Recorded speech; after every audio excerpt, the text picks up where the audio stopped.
Hi mga Tito Miel, nandito mga choir na simbahan. Welcome to my vlog. Hi! So ito yung mga choir na simbahan na nakikita nyo every Sunday. So ginulat na naman ako mga bisita sa bahay. So kung kayo ay natutuwa tuwing misa, nandito ang mga choir na simbahan. So say hi!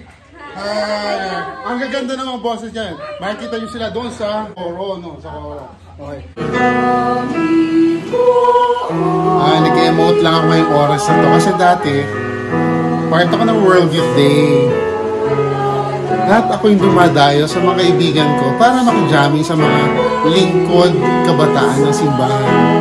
Ngayon, ang mga anak ko, dinadayo ng mga kaibigan dito sa bahay. Sila na ngayon ang youth. At ako ang daddy.